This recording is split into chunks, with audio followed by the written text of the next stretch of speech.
Thank you all so very much for joining us here for the El Paso History Radio Show. I'm your host, Andrew J. Polk, and today is April 23rd, 2022, and we are bringing our recent recurring focus on the Mexican Revolution, events transpiring in our region to a climactic end, talking about how the Third Battle of Juarez all but sealed the fate of the then infamous Pancho Villa, with U.S. troops crossing the border to engage his forces, even shelling from the U.S. into Mexico, with first-hand accounts from the after-action reports of those directly engaged in the conflict here. You can, of course, find us on air, online, live streaming on the KTSMradio.com website, and with full video on the El Paso History Radio Show Facebook page and YouTube channel. And of course, we're going to be up here shortly on the Facebook page, Remember in El Paso, when our great partners in history here, because of course, this is the place where we say Texas history begins in El Paso. We do have a history moment today at the top of hour 2 from documentary filmmaker Jackson Polk. He has a recorded eyewitness account of the U.S. Army cannons firing into Juarez from El Paso in 1919. So, of course, to talk about this and all the subjects we're discussing here, we are joined now by John Hamilton, military historian. Thank you very much for joining us today. Good morning, sir. Good morning to all. Good morning to all our listeners. Absolutely here. Thank you for everyone who is joining along with us, and happy to talk with you because this is one of those mildly apocryphal stories otherwise. Like, people may have heard about it, and some information may be out there. It's actually decently documented when anyone looks into it, but it's almost beyond urban legend into urban myth and urban fantasy, almost, the way it's sometimes talked around here. The idea, because it's so outside of even the modern concept of what is considered allowable or could even happen, the idea of U.S. troops crossing the border, entering into Mexico, directly engaging forces there, and even firing. I mean, we're not talking about like even, Civil War cannon. We're talking about huge, what would look to the modern eye as modern cannons across an international border that we're not technically at war with. I mean, and the idea of that happening in this area, most people probably out of hand would say, no, that couldn't happen here. Couldn't right? happen here. Couldn't happen. So, absolutely. So the idea that it did is just more than a little bit mildly baffling. But this is something that, well, you've been doing some actual study into, right? Yes, I got interested in it. I'm a military historian. I focused pretty much on local military history. Was part of my job when I worked on Fort Bliss before I retired. And this was so interesting. It is mentioned, Leon Metz mentions it in his book. C.L. Sonicson has about a page and a half in one of his books. There's just not much out there, but there was quite a lot of material at the National Archives. I mean, there were 3 battles of Juarez. One of them was May 1911, when the Maderistas seized the city. And bullets came across the border and struck El Pasoans and El Paso property. And then there was November 15th, 1913, when Villa seized the city again under a ruse. He sneaked his troops in on an empty coal train and seized the city. And then there was this third battle on June 15th, 1919. We all know about the Punitive Expedition in 1916. Villa was active, ambitious. The Punitive Expedition was pretty much a failure. They did disperse Villa's troops, but they didn't catch Villa. He was wounded and was able to hide out, and then was active then later on in November 1916. The Mexican Revolution persisted through World War I. We went to war. We called up a lot of troops, but the most of the cavalry stayed on the border, didn't go to Europe. So that ran from about 24,000 troops up to more than 101,000 troops that were on the border, and most of these troops stayed right where they were during World War I. Fort Bliss in El Paso by 1919 was obviously the nexus of 5 railroads. There were 2 vehicular bridges. There were 2 railroad bridges into Ciudad Juarez. So this just sort of emerged as a target for Villa, who was still active in northern Mexico, still trying to ascend to some leadership up here. He had been defeated in several major engagements, notably at León and at Celaya twice. And then he had been beaten at Agua Prieta over near Douglas, Arizona, with U.S. help, I might add. and then finally at Hermosillo, which caused him to go to ground and then ultimately try to take the town of Columbus. Right, of course, which had its own, just that chart of the history of Villa and his involvement here. I mean, they've got some great pictures from over the history of how much he was, welcome on this side, and how quickly that course of history changed. We've been talking about this for quite a while now. We've actually got some great pictures up of it, among other things, in earlier, I guess, happier times, you could say. There's Obregon, Villa, and Pershing there, as seen in the region here. And of course, one of the pictures that I really love of Pancho Villa hanging out at the Elite Confectionery, as he did often in South El Paso here. So, I mean, it's, again, quite the difference that happened over the time here, because, I mean, there were even then recruitment posters here. I love this picture and put up anytime we talk about this, because it's both him in his gallivanting phase and then turned into a recruitment poster, Atención Gringo. So, I mean, there was recruitment going on here. So, I mean, the fact that it then had such a turn within just a few short years shows the tumultuous nature of the conflict here, because, of course, the tides changed before too long. They had the events of the Stash House that we've also talked about. That was a beginning of the souring of the relationship. There is the talk about the money seized directly from Villa, some of it returned, but still, that kind of relationship, once it changed, it's hard to bring back. That then, of course, led to, here's the aftermath of Columbus, as you were just saying here. And, this picture speaks for itself on the reward poster for him. So, again, that's the kind of, we've been talking about all of this and leading up to it here, because all of this has been leading to, these events that we're going to be talking about here today. So the study that you have done into this is fascinating, because, again, it's an interesting story. So, again, we're now at the kind of past all these events that we have talked about repeatedly on all of these areas. And we got some people up online. I think we had some brief technical difficulties on some of the social media, but we should be up there right now. Maria Embaragan and others chiming in with us this morning here, Rose Rodriguez as well. But so, as we're talking about the actual beginning of these events as we were coming up to, I mean, the punitive expedition, was it still technically going on, or is that pretty much wrapped up by this point as we're getting close to, nearly the 20s here? By February 1917, all of American troops were out of Mexico. Mm-hmm. And then, of course, after that, we went to war in Europe. And we put 43 divisions into Europe. 3.5 million men went to Europe. So by 1919, World War I is over. And all of the troops are being demobilized and being sent home, with the exception of all this cavalry and some infantry and engineers that are still on the border, still facing the threat. And Villa, we know, at the time, was active in northern Mexico. He was in dire straits. He needs ammo, needs mounts, needs other supplies, really wants to capture a large city. But by 1919, most of the cities in northern Mexico are heavily fortified. You use wire entanglements, entrenchments, artillery to defend these cities. So where did they learn that? Well, they learned that by watching what was going on in Europe. So Chihuahua City, as an example, has 17,000 troops and is not really a target for Villa. Villa only has about 4,000 troops. And he's moving from town to town. He's trying to recruit.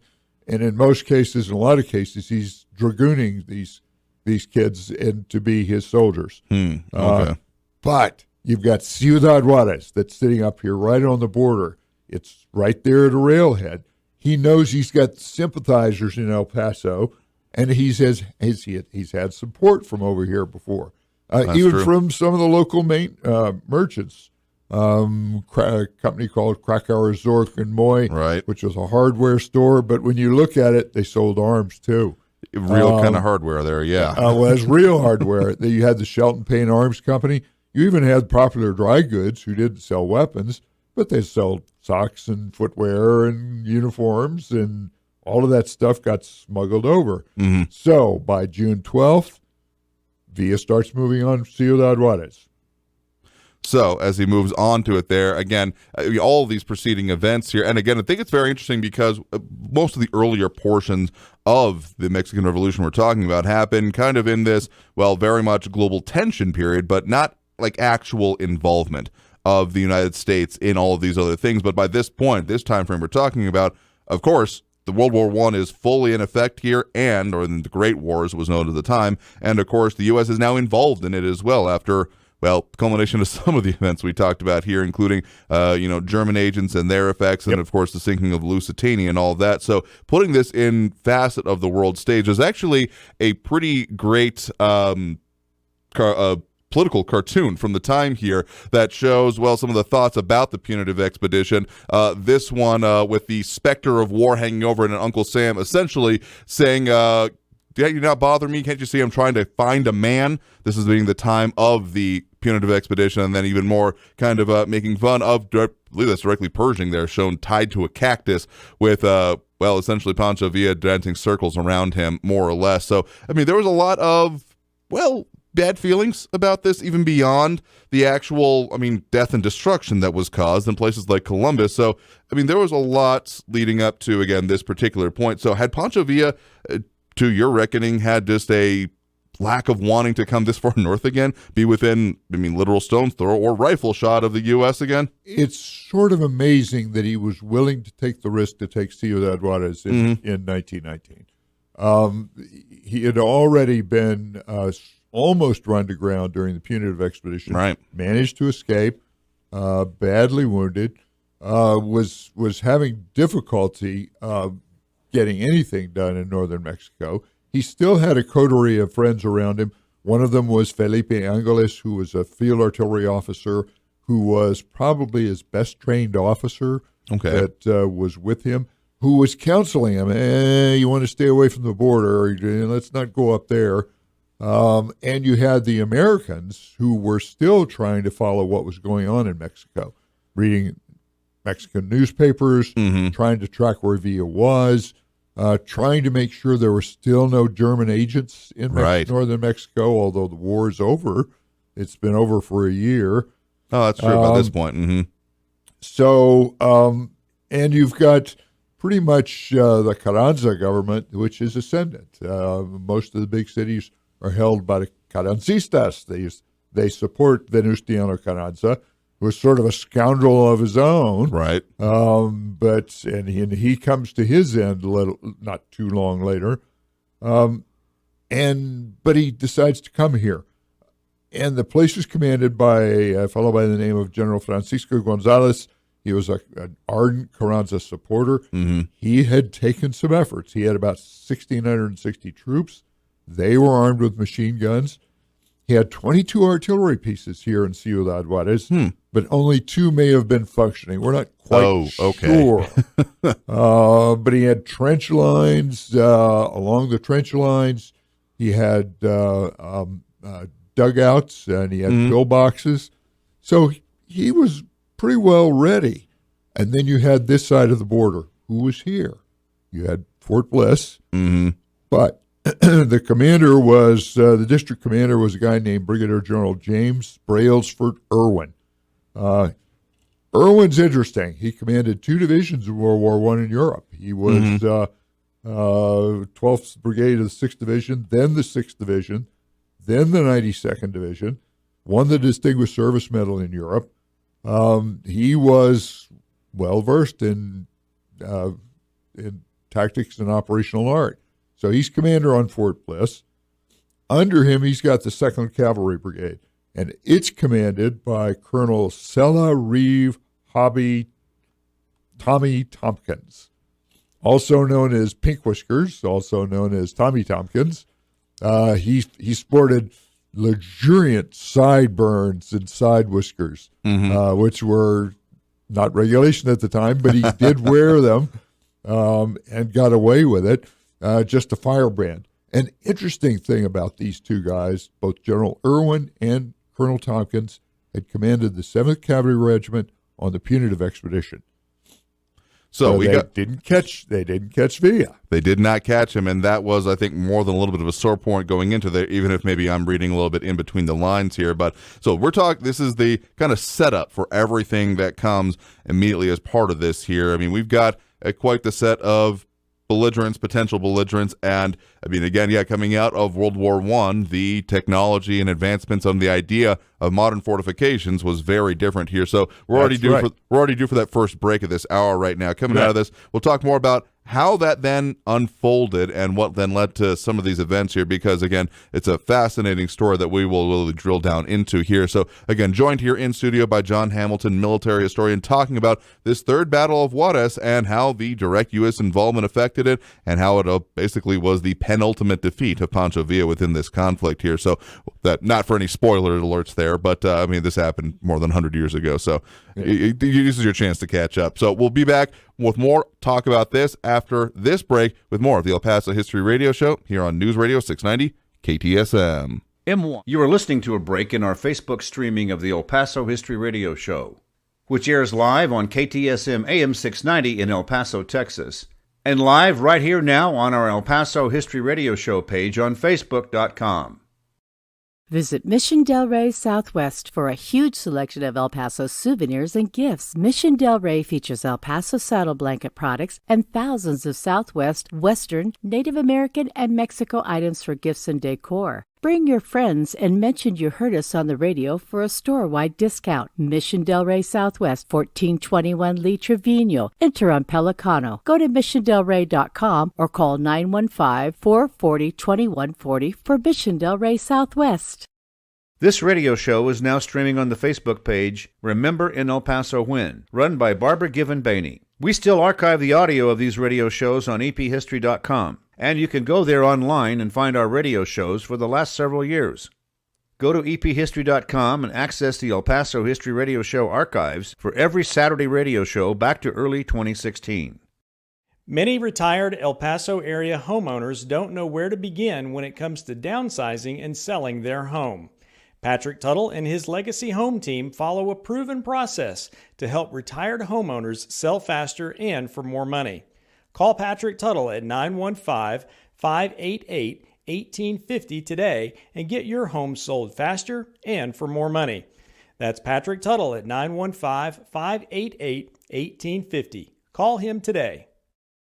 El Paso History TV is now available for free on YouTube.com. Take a look at recent ABC 7 news reports by Bernie Sargent on El Paso History TV about Waco tanks, the Franklin Mountains, Concordia Cemetery, and more. The YouTube channel also has more than 100 videos about El Paso history with lectures, documentaries, and various history clips. Go to youtube.com/El Paso History TV and find out how Texas history begins in El Paso.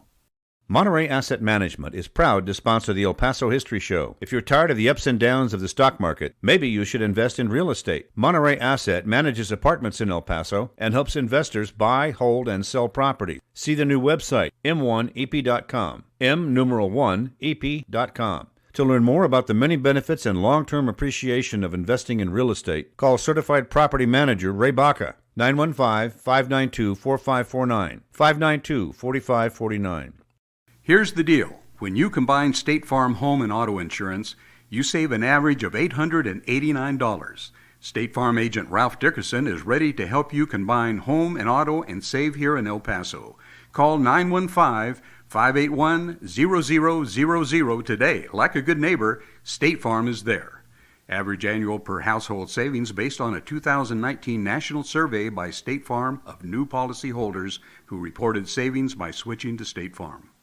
You are listening to a break in our Facebook streaming of the El Paso History Radio Show, which airs live on KTSM AM 690 in El Paso, Texas, and live with video right here on our El Paso History Radio Show page on Facebook.com. Our live streaming on Facebook started on November 21st, 2020, with our tribute to Leon Metz, which you can now listen to here on our Facebook page, El Paso History Radio Show. Scroll down our page to find that archive in our videos section. You are listening to a break in our Facebook streaming of the El Paso History Radio Show, which airs live on...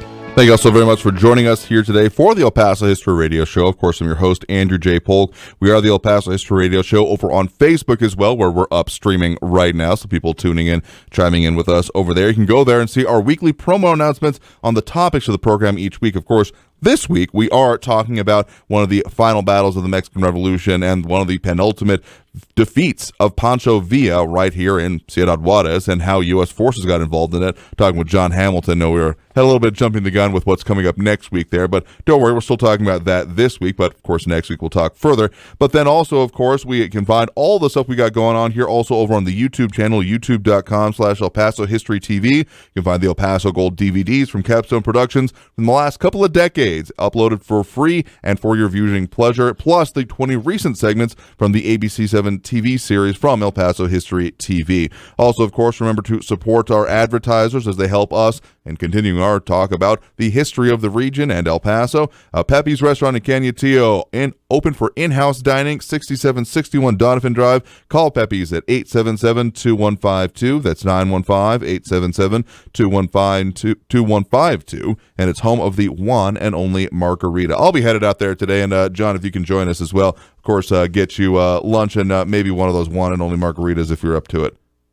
Right. Fair enough, because we got a lot of serious subjects to get through here today. So, as we were talking just before the break, we were setting the stage for what ended up happening. Both people remember some of what we've talked about in previous shows, that, again, quite the tumultuous history, even outside of just the idea of a revolution happening, but the specific things happening in our area just kind of constantly evolving. And then even further beyond that, we had all of this kind of, it almost would have seemed to an outside observer without the benefit of hindsight, which we have, that things maybe have been calming down. I mean, things were pretty well entrenched, you were saying. There was a lot of, much of the conflict had died down, but Pancho Villa was still this X factor, as he almost always was, and still agitating and looking for, what even would have been his goals at this point? Well, I think what he was trying to do was reestablish control over northern Mexico, at least northern Mexico, and then ultimately somewhere in his mind down the road, somehow managing to overthrow Carranza. I don't think he ever really wanted to be the president of Mexico. I think he wanted to be the power behind the throne. Kingmaker, so to speak. Here. Okay. And he had his own favorites. But by now, he's got Carranza, who is fervently against him, right? Plus his General Alvaro Obregón, who is he's a natural born soldier, and he hates Villa because at one of the battles, one of the Villista shell takes off his right arm. Oh, okay, so personal, yeah. So this is personal now, and now you've got the United States, who is finished with World War I. And you've got General Irwin, who's sitting on Fort Bliss with Colonel Tompkins, who went after him back in 1916, 3 years before. Now, General Irwin is pretty well situated. He's got a cavalry brigade with the 5th and 7th Cavalry Regiments. Mm-hmm. He's got a field artillery regiment mounted with 75-millimeter field guns. He's got the 8th Engineer Battalion, 7th Field Signal Battalion. He has a truck company with a mixture of trucks, believe it or not, and these things were proven in World War I. Right. Plus, he's got a couple of armored gun trucks.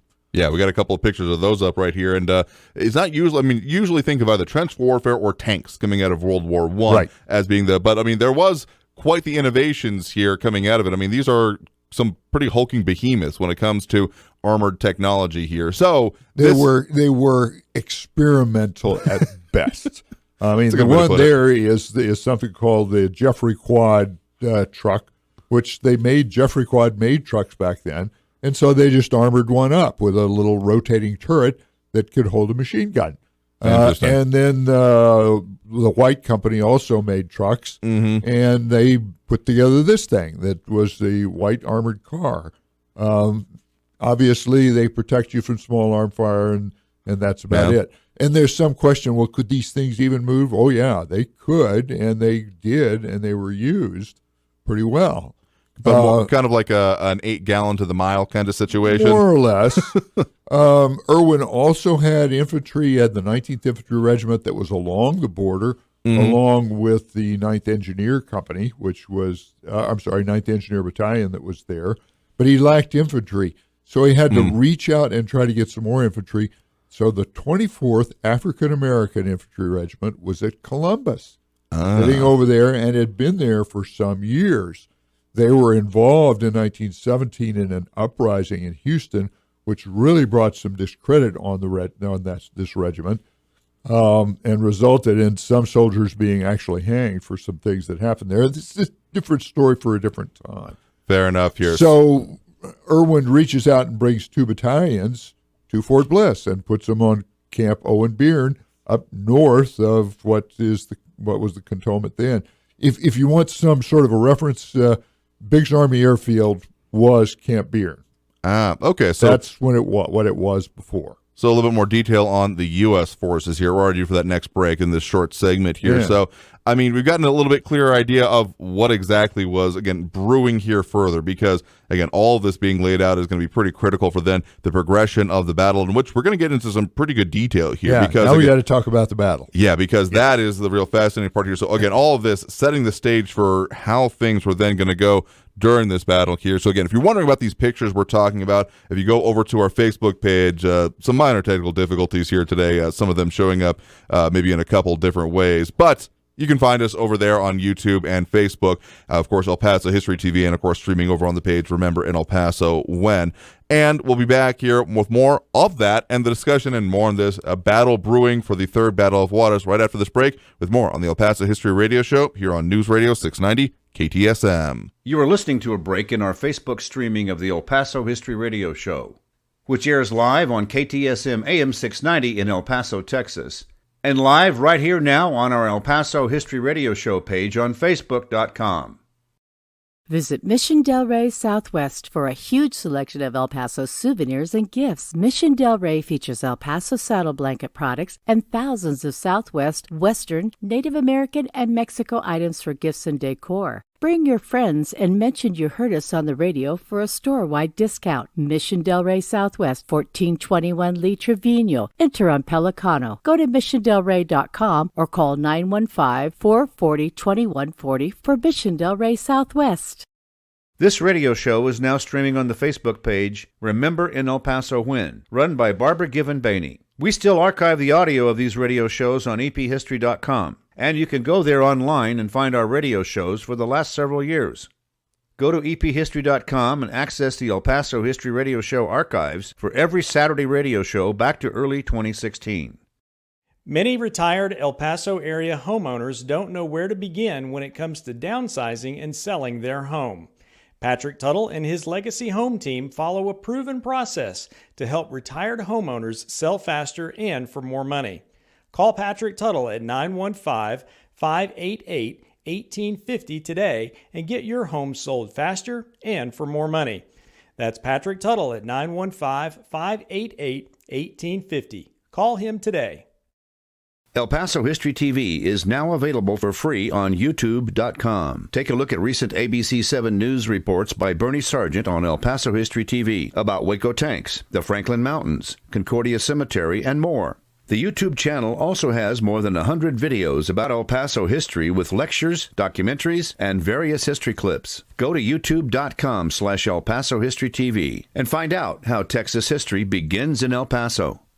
Monterey Asset Management is proud to sponsor the El Paso History Show. If you're tired of the ups and downs of the stock market, maybe you should invest in real estate. Monterey Asset manages apartments in El Paso and helps investors buy, hold, and sell property. See the new website, m1ep.com, m1ep.com. To learn more about the many benefits and long-term appreciation of investing in real estate, call Certified Property Manager Ray Baca, 915-592-4549, 592-4549.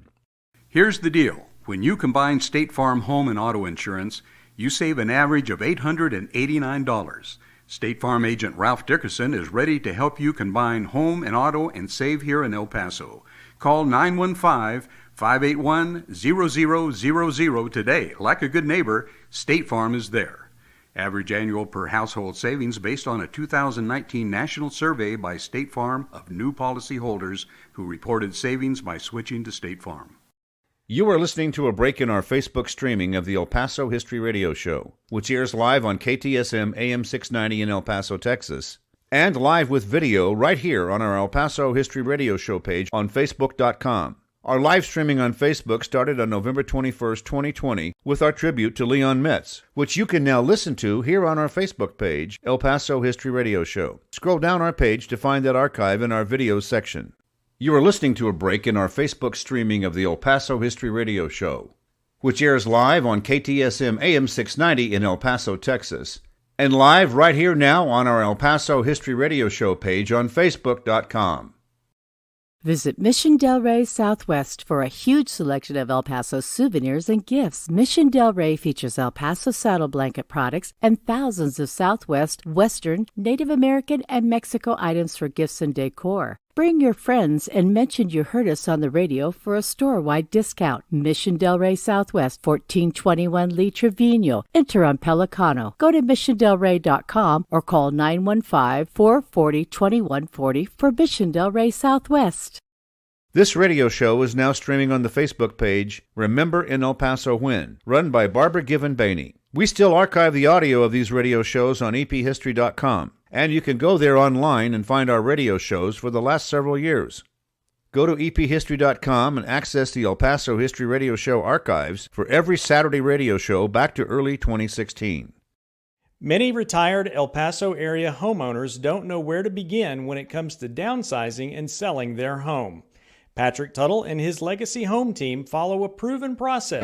Thank you so very much for joining us here live for the El Paso History Radio Show here on News Radio 690 KTSM. Of course, I have to talk about some of our great partners in history here. Be sure to check out celebrationofourmountains.org. They've got a whole list of hikes, events, and more that is going on even as of this weekend. Specifically, they're going to be doing a hike tomorrow, May 1st, out at Dog Canyon and talking about geology of the Tularosa Basin led by Paulo Galvan. But they've also got a whole lot more events coming up a little bit later this month. They will be out at Ardovino Deserts Crossing on towards the end of the month. I'm talking about a useful plant series, as along with a whole other series here, and even a couple weeks from now, another Ardovino's Desert Crossing desert hike. So there's a whole lot there. Again, celebrationofourmountains.org is the place to find them and find the whole list of events and stay on top of it and really get out there and help enjoy it. And one other event that we do have to mention here from previous guests on the show here that is going on as of today, actually, that the History Symposium, April 1598, Birth of the American Southwest, is going on today in San Elizario, but you can also find it online. I think I actually saw the notification. They're streaming right now themselves at culturalheritagesociety.com. So watch our show and then go on to their proceedings over there if you want to here today. So again, just a lot of our partners in history that we do appreciate in our mission to continue talking about, well, all the very fascinating aspects of El Paso history. So joined here in studio by military historian John Hamilton to talk about some of these aspects here, because there were quite a lot of, even just, we've been talking a lot about the setup for the Third Battle of Juarez of essentially the belligerents, or those that would become belligerents, even if they weren't totally planning on it. I mean, the real essential driver's seat moment was being held by Pancho Villa here, and the remainder of his 4,000 forces, as you said, because he was still looking, trying to persecute this conflict as to whatever his goals were. A little bit question there, but of course this wasn't the first time that he had attacked. This is being the Third Battle of Juarez. So the previous two, how did those work out for him? Well, of course, May 11th was 1910 was the attempt there was to take Ciudad Juarez from the folks that were loyal to the current ruler of Mexico, Porfirio Diaz, and the forces under Francisco Madero and Pascual Orozco and Pancho Villa decided that they were going to seize Ciudad Juarez right here on the border. And Madero was hesitant to do it. He was for let's negotiate with the commander here. Let's try to get him to surrender. And Orozco and Villa said, "Not on your life. We're going to go in and take this town."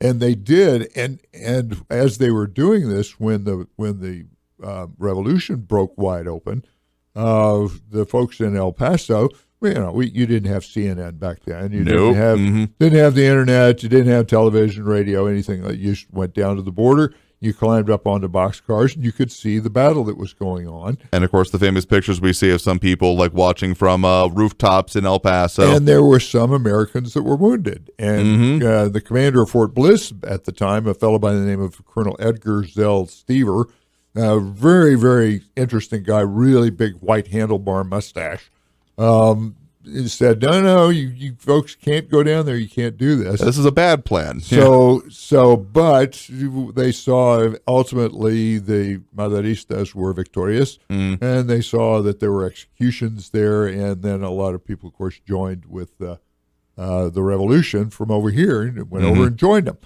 Then there was the second time that Villa took Ciudad Juarez, which was in the hands of counter-revolutionaries.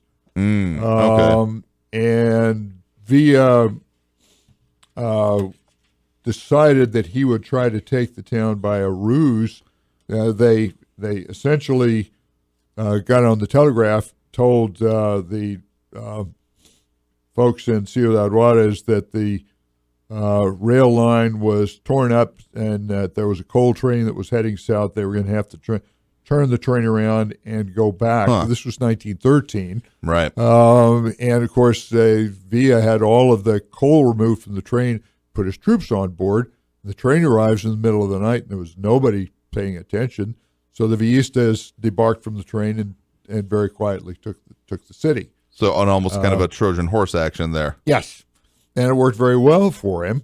But ultimately, by 1919, you had the Carranza forces. Villa and Carranza were allies until they had a falling out. That's kind of the shorthand for most of the Mexican Revolution. Friends until they weren't, and then they were enemies. I mean, again, even with those fascinating pictures we got of Villa in town, because it was friends with the United States right up until he wasn't. And I mean, so that's kind of the shorthand for a lot of this conflict, particularly in this region, in my mind. Well, and ultimately, the United States recognized Carranza as not necessarily the president, but the first chief.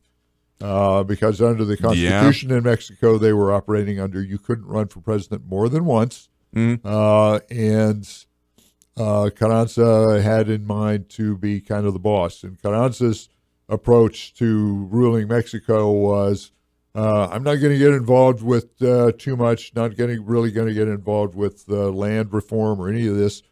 I'm going to be in charge, and I'll make the decisions. Right. And Villa had disagreements with that. And, of course, Villa and Carranza were very strong personalities, as were a lot of these commanders. And Villa was outraged that Carranza would be recognized by the United States as the leader of Mexico. And so you have now this attempt in 1919 to take Ciudad Juarez again. And you have the first attack that occurs sort of in the middle of the night on June 14th when Villa favored night action. Clearly, he liked to do that sort of thing. And Villa attacked from the eastern side of town where he had established his camp to the southeast around Senecu Church. The Mexicans were focused around a place called Fort Hidalgo, which was kind of southwest of the town. It's not there anymore. I think we determined that there's a school there now. And it's surrounded by residential areas, but there it sits out there all by its lonesome back in 1919. Yeah. Kind of almost like some is that kind of almost looking like it's somewhere between a medieval like arrow slit and pillbox concept? Yeah, in front it's of it? sort of a fortification, and it also was a place where they can incarcerate people they didn't like. They could lock them up. Initially, Villa's troops, he didn't attack with all his troops. As I mentioned, he had about 4,000. Right. They pushed the Mexican federal troops, or not really federal troops, the Carrancistas, back toward Fort Hidalgo, and General Irwin then moves his troops to the border starting at about 12:20 in the morning. Yeah, so that we do have that picture of General Irwin there with the mustache, as you kind of mentioned there. Yes. And so, again, another thing too important to remember as part of this, we actually have another picture of what some of the El Paso International bridges were at the time here, because the best cinematic depiction I have that is apropos of nothing for this program here, but it's a good depiction of the way the bridges were at that time. They weren't these large overarching structures. They were, as you see here, pretty flat. So the best cinematic depiction I can think of in recent history would be actually No Country for Old Men, because it shows that flat bridge crossing to Mexico as it has a, vague depiction of El Paso kind of in that time frame of that movie. But again, the most recent one I can think of to direct people towards to, kind of have a more visceral idea of what it was to cross at that time. So, it was pretty much a straight shot. You could look from one end to the other, not this arching span as it was here. Yes, and the Santa Fe Bridge today is in the same location this bridge was at the time. Of course, this is a wooden bridge. It's flat. It's a straight shot. There were levees, berms along the river where you could conceal troops. And that's what General Irwin did on the 14th. He moved early in the morning of the 15th, actually. He moved on to the 10th floor of the Mills Building, which we all know. Still there. And for communications, he had a commercial telephone line, so that's pretty much what he used. Cutting edge at the time here, and of course still around now, but even more important then, because otherwise, that's a lot of the reason, like you were mentioning, no cable news, no internet. Radio was its own nascent technology at that point in time. So they had wireless. But it was not voice. It was telegraph. Dots and dashes. Yep. So it was primitive from our standpoint, but of course cutting edge at the time, and because communications often would be the difference between victory and defeat. Intelligence is really what it comes down to, and that would of course play a major part in this conflict as well. So he sends the cavalry brigades straight south from Fort Bliss along what's now Val Verde Road by horseback, and he sends a little field radio section with them with this wireless. And then he moves all of his infantry, the 24th Infantry from Camp Bearn, to Santa Fe Bridge by truck, which is amazing. Yeah. This is where we were. Before World War I, you didn't have hardly any trucks at all. Now you've got a whole truck company that's sitting out there that can move a battalion at a time. So these guys get there, and here's the picture of them. You can see they've got their 1917 World War I helmets on. They were all armed with, interestingly enough, the model 1917 Enfield rifle that the Army used during World War I. Couldn't make enough Springfields, so they made Enfields, and most of the infantry and some of the engineers had these rifles at the time. They're great big old long things. Yeah, with that short magazine on them, right? Yes. So, and then he sent his 2 armored trucks out there. Right. Now, it's interesting to say that the top speed of the Jeffrey armored trucks was the big one. Top speed there is about a whopping 15 miles per hour. The white truck is lighter, and its top speed was about 40 miles an hour. Okay, still both a fair clip faster than walking, or even a good run, even at full tilt, but not exactly blistering as we would think about it today. But again, just thinking about it at the time here, this was cutting edge and almost. Heck, even on the bottom of this picture here, we would now armored truck is what you would call it here, but this says tanks because that was the new concept at the time here, and a lot of armored things were just getting called tanks because. Well, why the hell else not call it there? So that's, again, the start of it here as we were seeing the attempts to, do whatever it is. And here's a better picture as well of the Santa Fe Bridge, again, showing that just literal straight shot across it here, and how you could see from one end to the other, just straight down the span of it. Fascinating difference of the technology and the time there. So I think that's going to take us to our next break right now, because we're just barely getting into here with the beginning of the attack there, and then the U.S. response coming from it that will really help define it here. So we got to take that next break right now. Of course, I need to tell you about our friends at Monterey Asset Management. They've changed their name to M1EP Management Corporation. Their website, m1ep.com. That's M1EP.com. Give them a call for all your questions about property investment and management. 915-592-4549. And otherwise, back after this break with more on the El Paso History Radio Show here on News Radio 690 KTSM. M1EP. You are listening to a break in our Facebook streaming of the El Paso History Radio Show, which airs live on KTSM AM 690 in El Paso, Texas, and live right here now on our El Paso History Radio Show page on Facebook.com. Visit Mission Del Rey Southwest for a huge selection of El Paso souvenirs and gifts. Mission Del Rey features El Paso saddle blanket products and thousands of Southwest, Western, Native American, and Mexico items for gifts and decor. Bring your friends and mention you heard us on the radio for a store-wide discount. Mission Del Rey Southwest, 1421 Lee Trevino. Enter on Pelicano. Go to missiondelrey.com or call 915-440-2140 for Mission Del Rey Southwest. This radio show is now streaming on the Facebook page Remember in El Paso When, run by Barbara Given Bainey. We still archive the audio of these radio shows on ephistory.com, and you can go there online and find our radio shows for the last several years. Go to ephistory.com and access the El Paso History Radio Show archives for every Saturday radio show back to early 2016. Many retired El Paso area homeowners don't know where to begin when it comes to downsizing and selling their home. Patrick Tuttle and his Legacy Home team follow a proven process to help retired homeowners sell faster and for more money. Call Patrick Tuttle at 915-588-1850 today and get your home sold faster and for more money. That's Patrick Tuttle at 915-588-1850. Call him today. El Paso History TV is now available for free on YouTube.com. Take a look at recent ABC 7 news reports by Bernie Sargent on El Paso History TV about Waco tanks, the Franklin Mountains, Concordia Cemetery, and more. The YouTube channel also has more than 100 videos about El Paso history with lectures, documentaries, and various history clips. Go to youtube.com/El Paso History TV and find out how Texas history begins in El Paso. Monterey Asset Management is proud to sponsor the El Paso History Show. If you're tired of the ups and downs of the stock market, maybe you should invest in real estate. Monterey Asset manages apartments in El Paso and helps investors buy, hold, and sell property. See the new website, m1ep.com, m1ep.com. To learn more about the many benefits and long-term appreciation of investing in real estate, call Certified Property Manager Ray Baca, 915-592-4549, 592-4549. Here's the deal. When you combine State Farm home and auto insurance, you save an average of $889. State Farm agent Ralph Dickerson is ready to help you combine home and auto and save here in El Paso. Call 915-581-0000 today. Like a good neighbor, State Farm is there.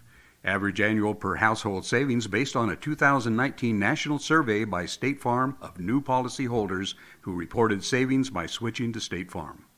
You are listening to a break in our Facebook streaming of the El Paso History Radio Show, which airs live on KTSM AM 690 in El Paso, Texas, and live with video right here on our El Paso History Radio Show page on Facebook.com. Our live streaming on Facebook started on November 21st, 2020, with our tribute to Leon Metz, which you can now listen to here on our Facebook page, El Paso History Radio Show. Scroll down our page to find that archive in our videos section.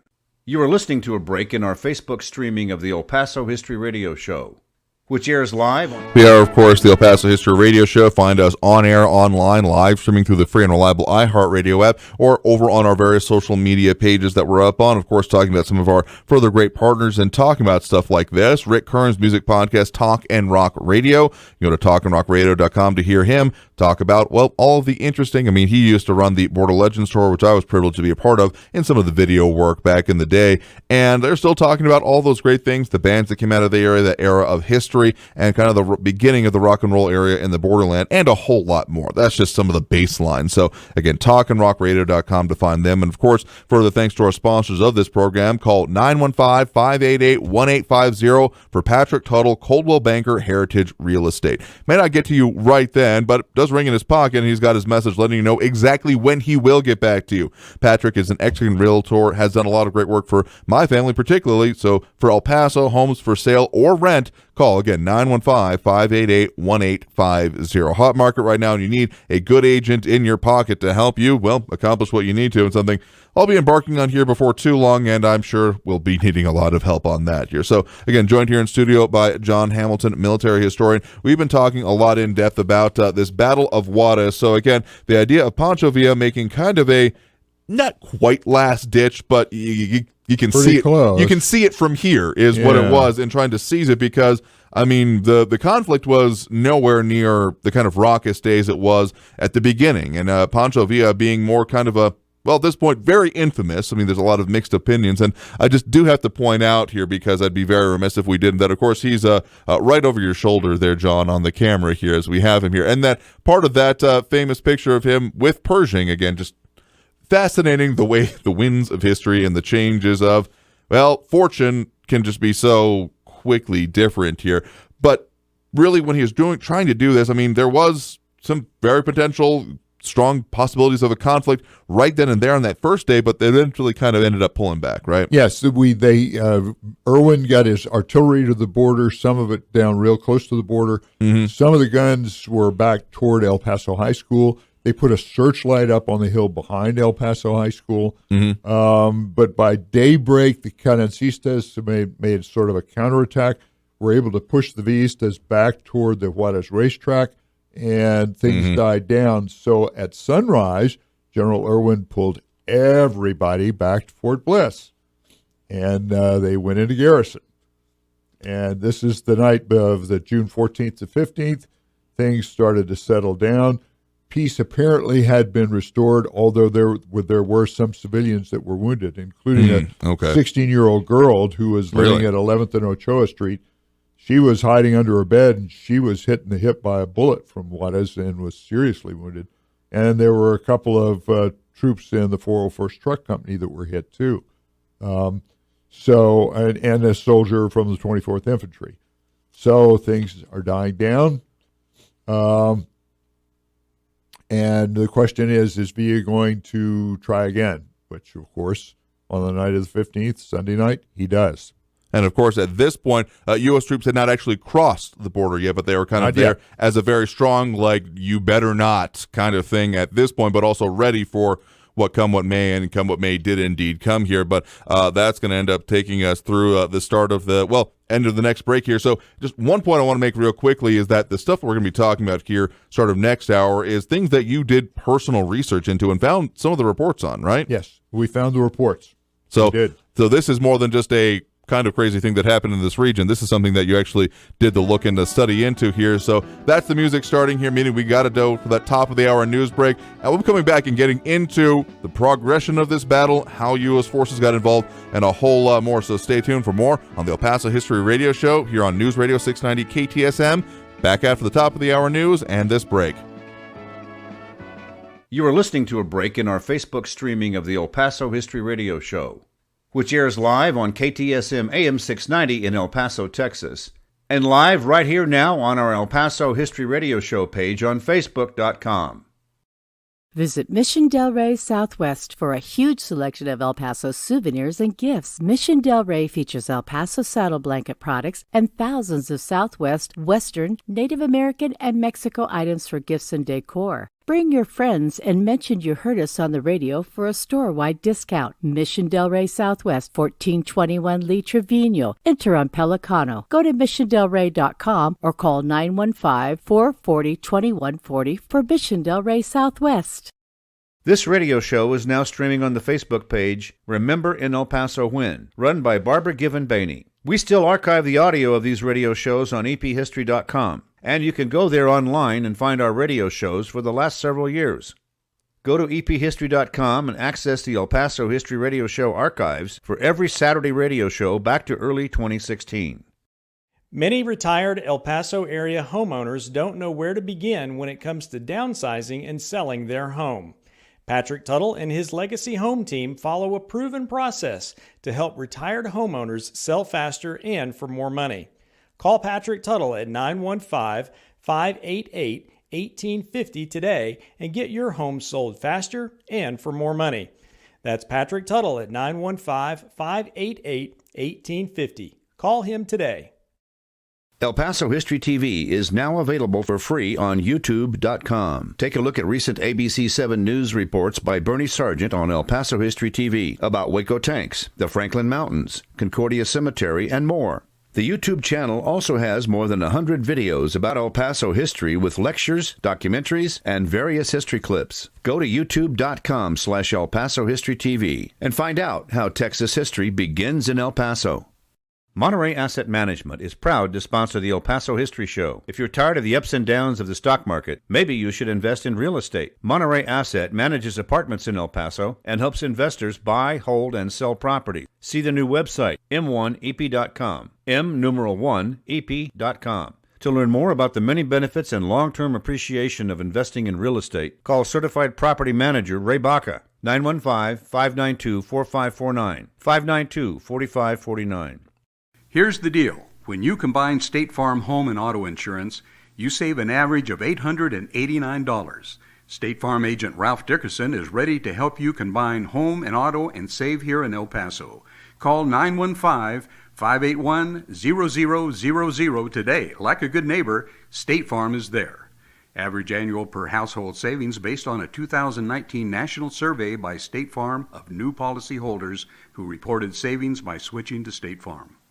You are listening to a break in our Facebook streaming of the El Paso History Radio Show, which airs live on KTSM AM 690 in El Paso, Texas, and live with video right here on our El Paso History Radio Show page on Facebook.com. Our live streaming on Facebook started on November 21st, 2020, with our tribute to Leon Metz, which you can now listen to here on our Facebook page, El Paso History Radio Show. Scroll down our page to find that archive in our videos section.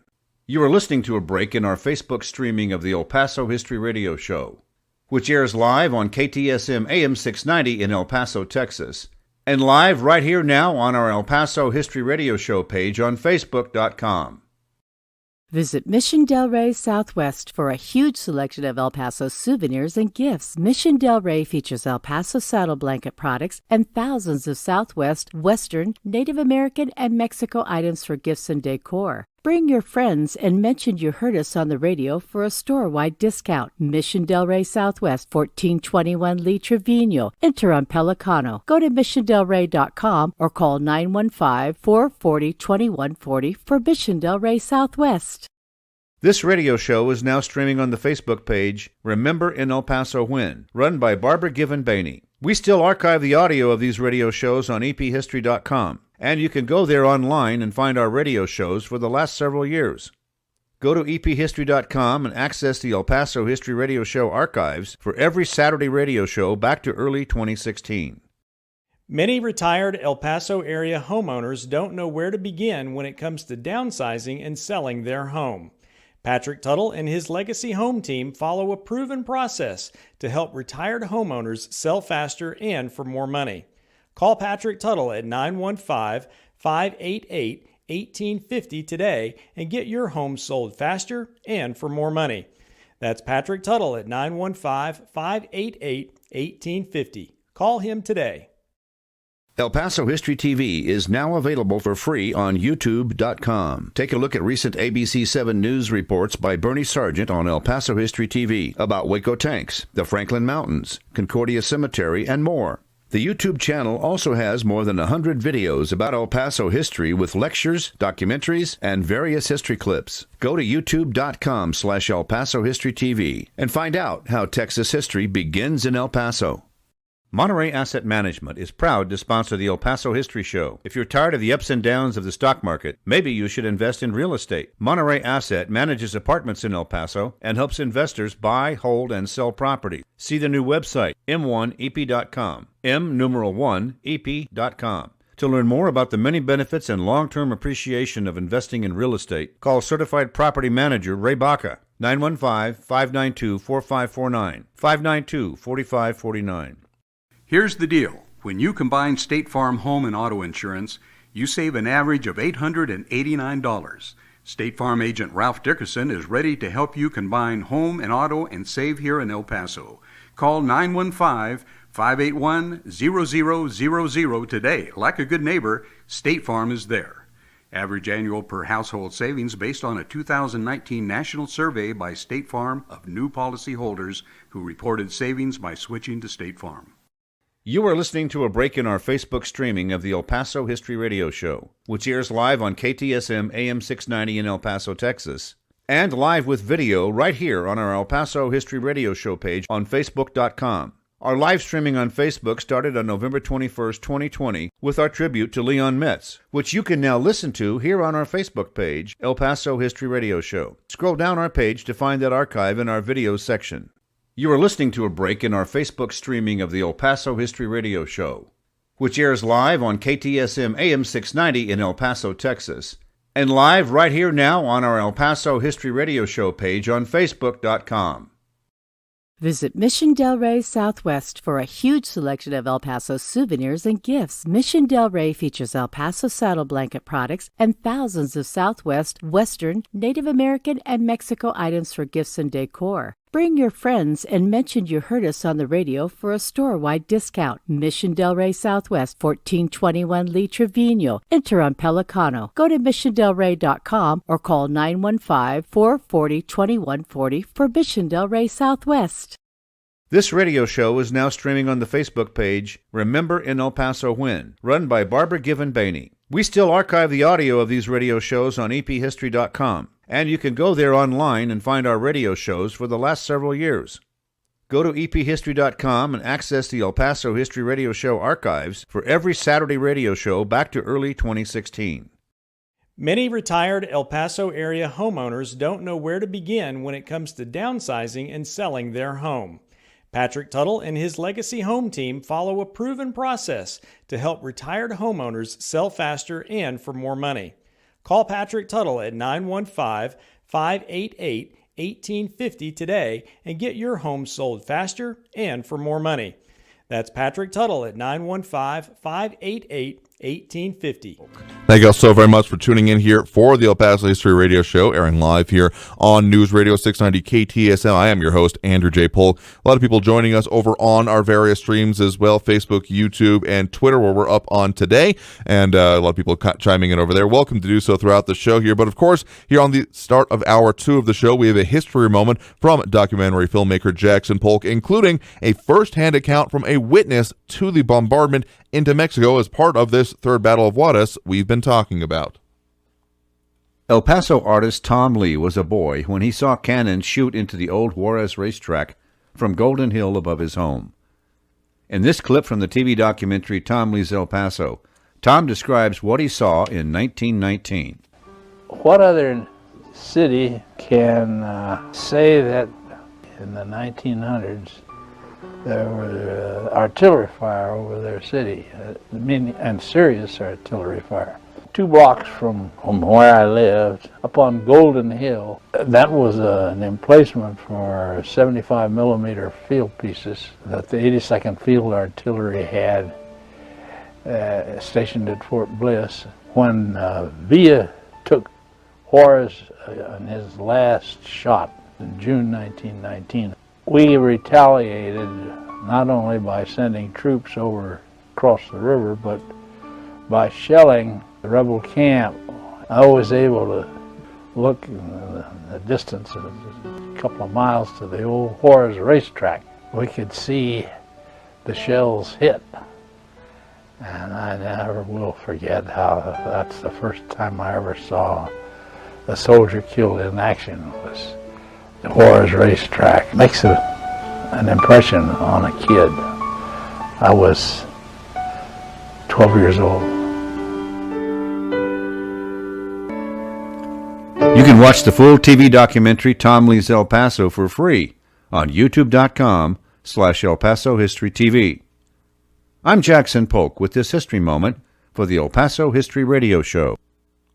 So again, we appreciate that history moment there, and also our great partners further in talking about and directly displaying some of these pictures of El Paso history. Of course, Barbara Given Bainey, the operator of Remember in El Paso When, which we are up live on here today. Go there for archive pictures galore. There are 33,000 members plus these days, but remember, these administrators have worked hard in researching for photos with our history attached, and there's a lot of great resources there. So when you use their photos, please give them credit. And of course, Chief Admin and Owner Barbara Given Bainey, also affectionately known as BGB, and happy belated birthday as well to her. Plus admins Rick Duncan, Rick Nahera, Margaret D. Smith, Paul Louie, and moderator Ben Vincent. We appreciate all that they do, and that the work they do with us and all of the things going on with El Paso history and keeping it current. And that's a really important thing, because it can be oftentimes very tempting to have things just well, what does it mean for us today here? But a lot of the past does inform our current situation, including stuff like we're talking about here today. So, again, joined here still in studio by John Hamilton, military historian, talking about all this. And we just kind of briefly mentioned it here, but some of those situations and then that recollection we just heard from the late Tom Lee from his childhood. I mean, you actually went, and this is more than just, again, an interesting occurrence that's there's evidence out there about. You went and personally did and found the after-action reports, including from those field artillery units, right? We looked at records at both the Army Heritage and Education Center at Carlisle Barracks, Pennsylvania. Didn't find much there. We went to the National Archives Records Center in College Park, Maryland. It's a great facility. It's well set up. It's a bit of a challenge to find what you're looking for. The old story is you start on Monday, and by Friday, when you're ready to leave, you find exactly what you're looking for. Of course. But we found the after-action reports for the 82nd Field Artillery Regiment, for the 7th and 5th Cavalry Regiments, and the 24th Infantry, which gave chapter and verse exactly what happened, signed by the commanders for those days. And those were in Records Group 391, records of regular U.S. Army maneuver regiments. And we found some stuff also in Records Group 393, which 391 and 393, which were Army Continental Commands. And you just go through, and usually, and what you see is very, very banal, very, okay, today we trained, tomorrow we're going to do a field march, and then all of a sudden you pick up these long reports that they made, and they were very, very detailed.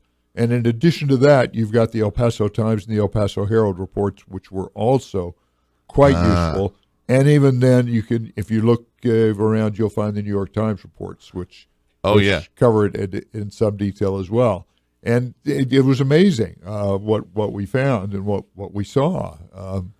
So this kind of set things up for my article for the Southwest Historical Quarterly for April 2019, which is where we wrote this thing. Put all of this up here. So, and here we actually have some of the pictures from around the country in the aftermath of this battle, because this was not just a local note. I mean, we got some newspapers from Alaska, the Washington Post here, and others showing that this was front page news across the country. I mean, the idea of U.S. troops entering into Mexico, I mean, even in the aftermath of the punitive expedition, which had, of course, happened some years prior at that point here, we actually have that picture of Pershing with some of the troops at that point here in their more distinctive kind of more doughboy and peaked hats there, as opposed to the, well, as we were talking about, the 27th Infantry and now their post-World War I gear. Again, just another sign of the progression here. This was a serious occurrence here. So we got through the first day. We talked about that previously. So then into the second day, that's when changes. I mean, again, the attack was in place. Pancho Villa trying to do what his goal was. It's a little bit nebulous and hard to understand why he would have thought to attack Juarez with 4,000 troops that were decently, when the opposition was decently entrenched here. And, of course, the U.S. very interested in his progression there. It was the second day in which the battle really joined. Well, it was the second night. It was the night of June 15th, yes. And he attacked with a stronger force. Because he liked knights, that's right. And this time he was more successful. They got as far as the racetrack and were pushing hard.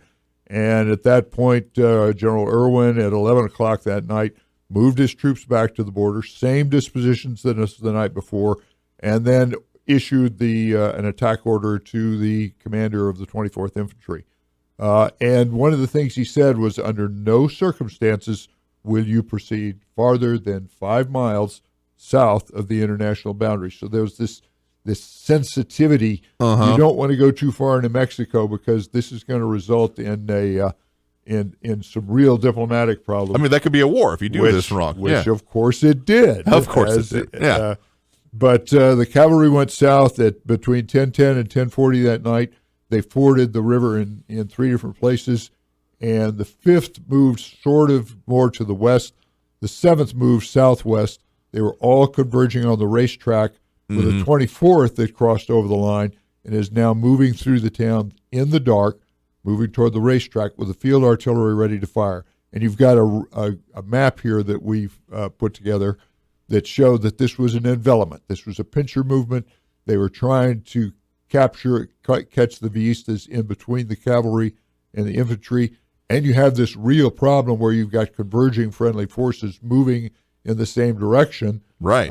And so they were going to control fires using something called very lights, which were flare pistols that fired a green flare. So the 24th gets almost to the racetrack. They start taking fire from machine guns at the racetrack, which they presume to be Villistas, and they send a guy back on a motorcycle, and the artillery opens fire. That's what Tom Lee heard. One battery fired 12 rounds, another fired 52 rounds of shrapnel ammunition on the racetrack, which, of course, caused great consternation among the Villistas, of course, who then sort of started withdrawing. But now you've got the 24th that's trying to negotiate these. They're running into canals and cultivated fields. The cavalry that's coming from the opposite direction is running into the same problem. And eventually the cavalry very carefully moves up and starts to make contact with the 24th Infantry. And actually, we got a picture here of the Juarez racetrack kind of in the aftermath here. This may not look like, just total devastation, but if you look very carefully on towards the middle of the picture, that kind of a further away tower, you notice a very distinctive, hole in the top of the tower there. There's a shell hole in the tower. And I've read and looked and been told that shell hole was there for quite a long time before they actually got around to replacing it. So anyway, the armored trucks were also moved in. They started moving through the streets. It is a credit to the 24th Infantry that they moved by skirmish lines. They didn't get distracted. There was no problems with the civilian populace. They were able to get into position and move on the racetrack without too many problems. But they did take casualties. There were people who were wounded, and a couple of them were to die the next day from their wounds.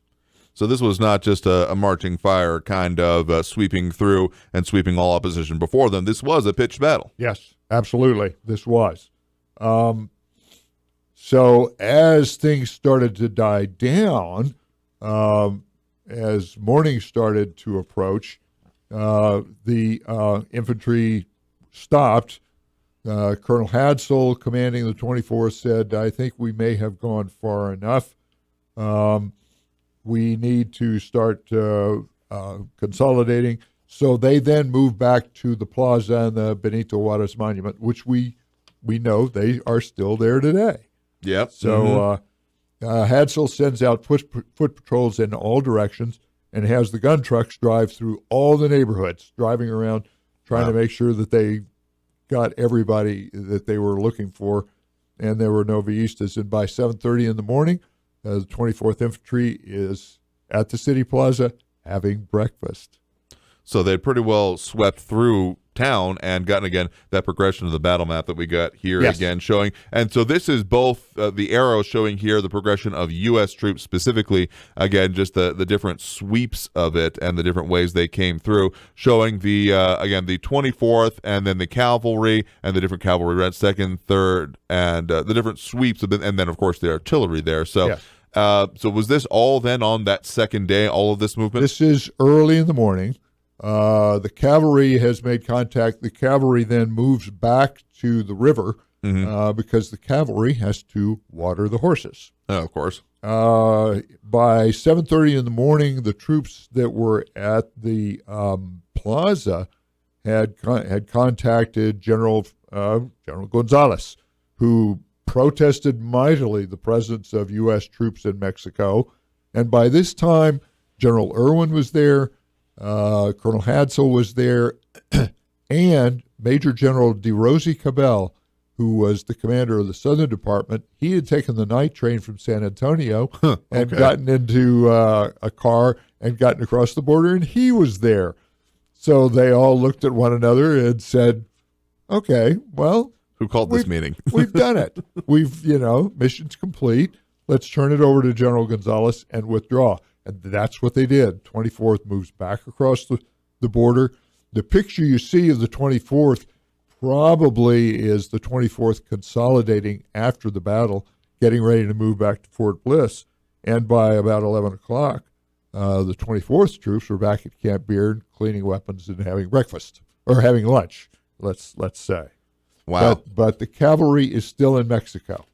Yeah, so, I mean, this is not over by any means, even if it ended up being a pretty short engagement here. So that's a pretty good stopping point for our next break here right now. So coming out of this break, we'll talk about what happened there. And, of course, what was going on with the non-Pancho Villa but Mexican troops during this, because that's another important point, I think, to talk about here. So we got a whole lot more to break down for this battle, and, of course, the shelling and all of it here coming up after this break with more on the El Paso History Radio Show here on News Radio 690 KTSM.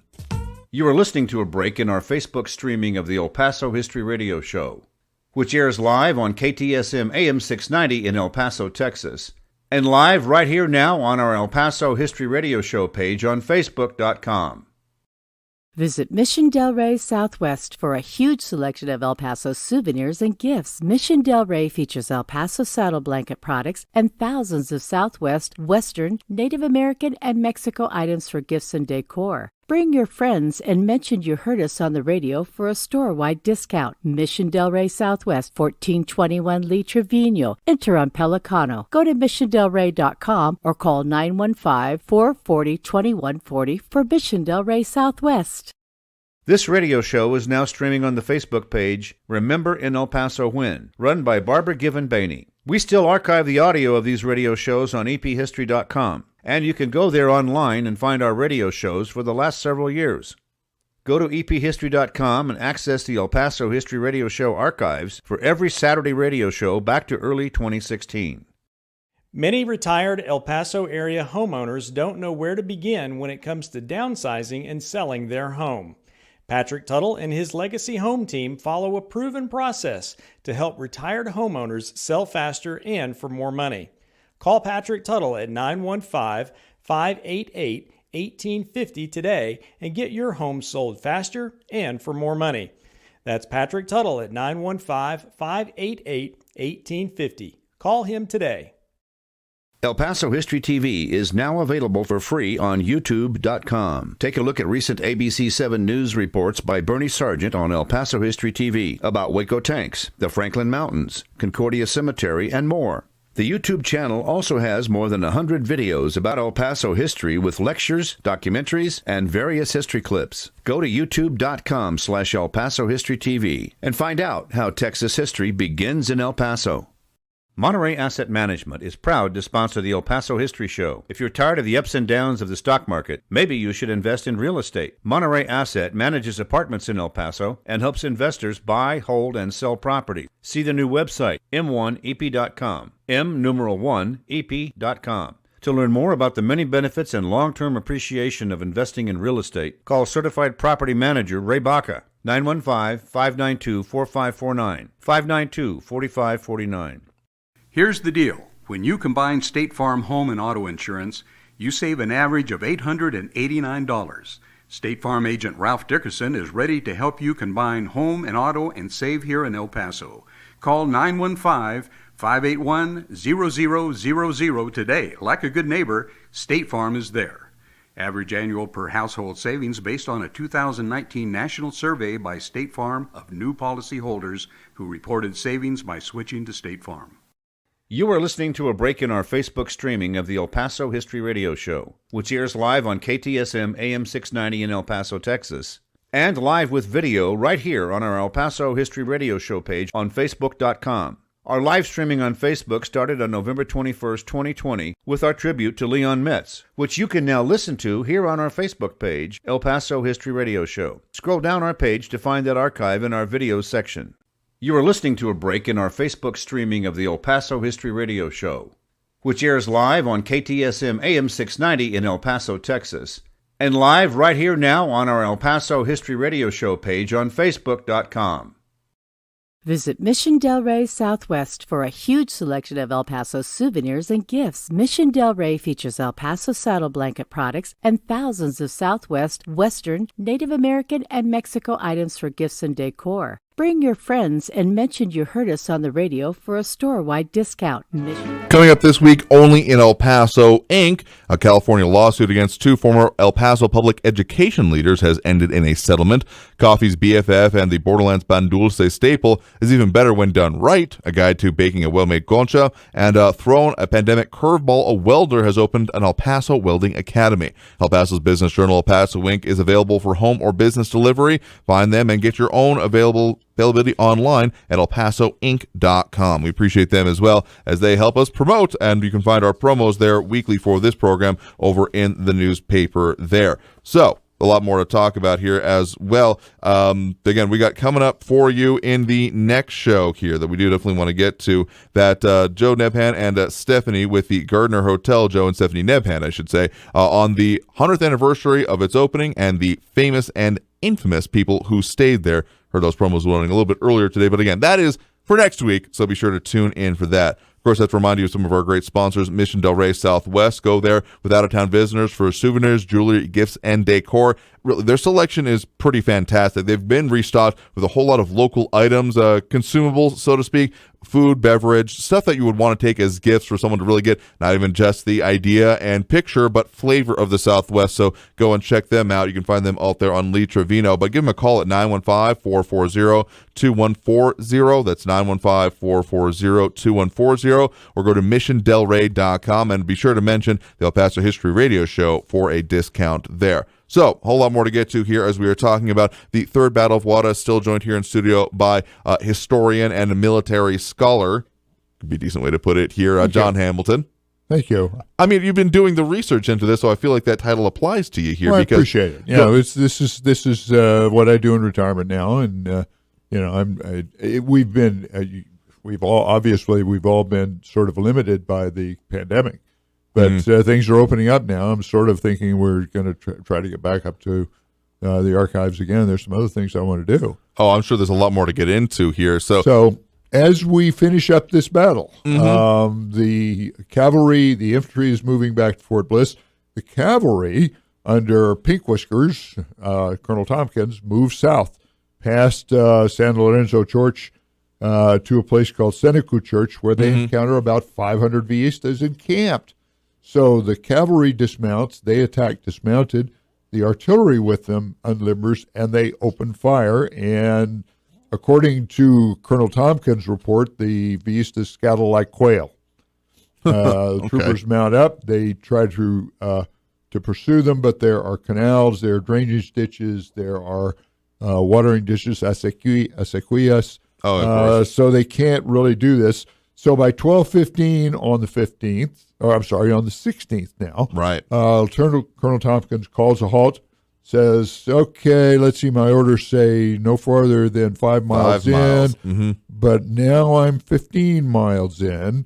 So okay, let's withdraw. Let's get back to the ford." And when they got back to the ford at San Lorenzo Crossing, they found that the 8th Engineers had built a pontoon bridge. Actually, they built a couple of them. Oh, okay. So they were able to dismount and cross with their feet dry. I think we actually have a couple of pictures of that here, right? So this is that pontoon bridge, and actually, usually you only get to see one picture at a time here, but actually you can see the progression of the troops across it. So it's a same picture, but two from the same angle here, which is just, you don't usually see it from this era of photography. It's on its own note here. A couple of the same kind of pictures taken from the same location, because you'd usually take one and move on kind of thing. So that's fascinating. So that's the bridge right there that was built. Yep. That's the one the engineers put together. And, of course, Colonel Tompkins gets his troops back. By mid-afternoon, they were back in barracks on Fort Bliss, and the battle was pretty much over. And we again have one more picture here I just want to bring up of Tompkins. This one found online in public records as him near the racetrack right there during the prosecution of that earlier part of the battle here. And what's interesting about him is he spent most of his career in the 7th Cavalry, and when he got ready to retire just a few years after this battle, they brought him back to Fort Bliss, put him in command of the 7th for one more week to let him retire as the commander of the 7th Cavalry Regiment. That happened a bit here. And also, I believe here is the picture of him crossing on that pontoon bridge as well, dismounted in this case, because yes. want to say there was a quote attributed to George Washington back in the day that only a fool stands up in a boat, and I would imagine it would apply here as well. Only a fool crosses a pontoon bridge on a horse. Of course, there you have it. He was a very practical man, Colonel Tompkins. So the battle is over. The U.S. military casualties were 2 dead, 2 fatally wounded who also passed, and 6 wounded. There were 3 United States civilians killed, 3 wounded on the U.S. side. The Villistas lost about 177 killed, we think, 26 wounded, and 39 captured. Don't now have any record of what happened to those captured. The Carrancistas, the friendly Mexican forces, had about 70 killed and 69 wounded. And do you think that diplomatic efforts came out of this? Oh, I can only imagine the furor that was caused by it. But one final point. Immediately. Oh, yeah. But yes. One final point from the battle itself here I want to get to is what was going on with the Carrancista forces during this. Because, of course, U.S. forces moving in and doing this whole, as we got the map up here, doing this whole, again, pincer action throughout the city must have caused some disruption of, their lines and their positions. Yes, as they were attempting to try to, the Carrancistas were attempting to try to confront these Villistas that were at the racetrack and further over. As the 24th Infantry advanced in the night, in the dark, these Carrancista forces started to withdraw back through the 24th lines, and the 24th was careful enough to let them through. They were not engaged. They identified themselves, and they let them pass through. So it could have been a very confused situation. 24th, interestingly, were quite well equipped and well trained to do this, and acquitted themselves quite well in this battle.